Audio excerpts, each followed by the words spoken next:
Okay, so here is the new tool that I created called 7 Days to Dialogue.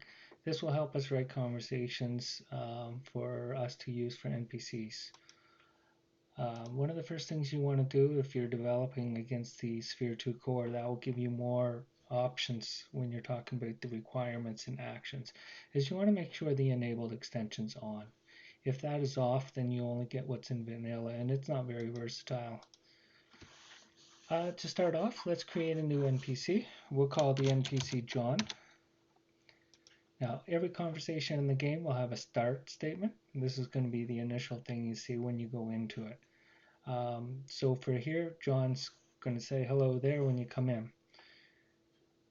The you can say is your answer or your opportunity to ask the NPC some more stuff. Um, so let's add in a couple of statements here.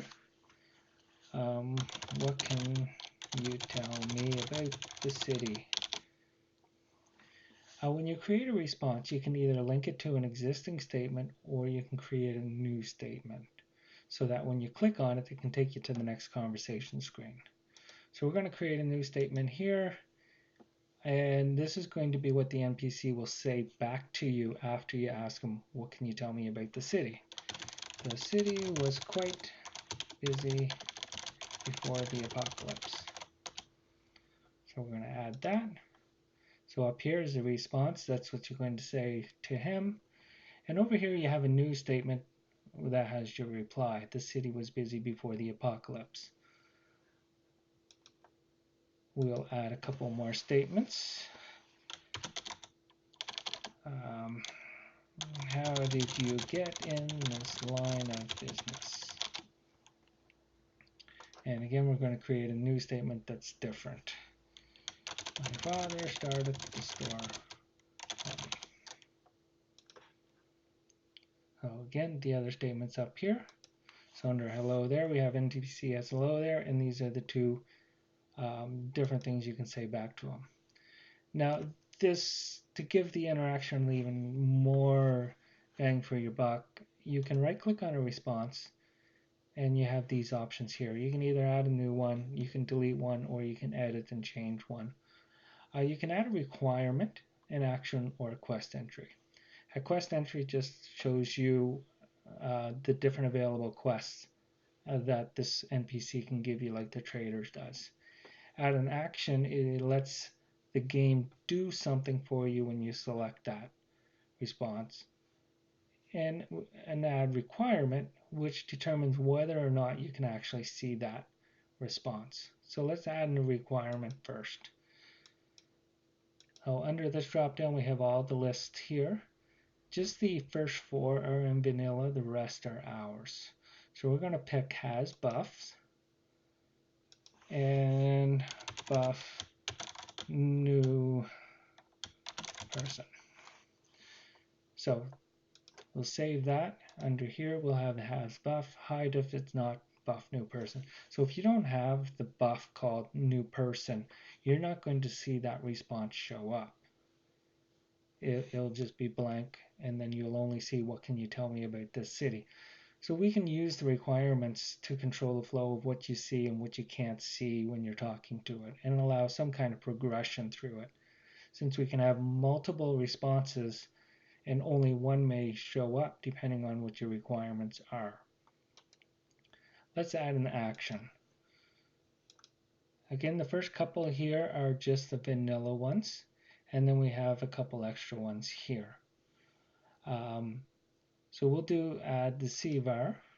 So this is going to add a character variable to you. You can set, add, or subtract to any of the values. So we'll do the city knowledge. That's going to be the cvar value, and we're going to set it to 1. So when you click on this, if you have the buff, then it's going to add a character variable, city knowledge, and it's going to assign that to 1 to you every time you click on it. We can go in here and to edit it, and we can change it to add. And then what will happen is that it will continue every time you click on that response, it's going to add 1 to that cvar. So if we add a requirement, if we have has cvar, and if we choose city knowledge is greater than 4, then in order for the first response to show up, you need to have a buff of new person. If your city knowledge is above 4, then it won't show either. So every time you click on it, it's going to add 1. Now once you get up to number 4 times clicking that, it's not going to show up anymore. We can, once we click on this, we can have change which one it points to, and then we can save it. We can go over here, right click, do new, delete, or copy the statement if we want. We can also make a copy of the NPC. So let's do that. We'll clone him. Down here we'll have John clone 1, and we'll name him, and this will be Karen. So now we have John and Karen, they have the same workflow, and we can go in here and change things, and then it will be specific for Karen.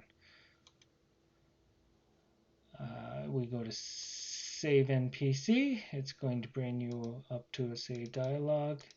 I've got a file here already. I'm just going to save and overwrite it. And then we'll load up Notepad.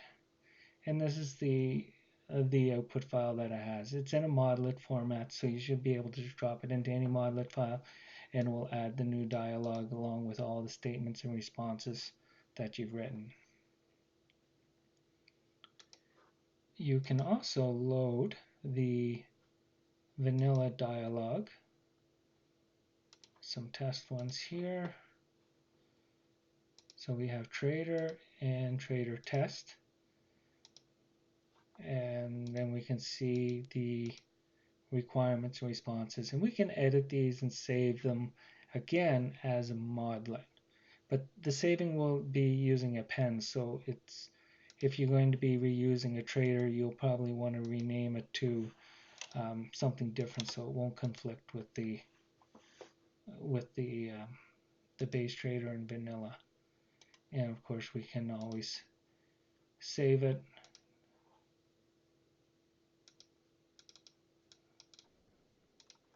And then take a look at the file. And here's the full responses.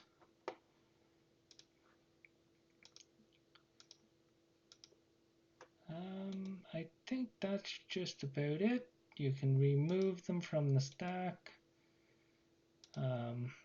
One feature that we have is when you're loading up the vanilla or really any dialog through here, there's an option to load up the localization.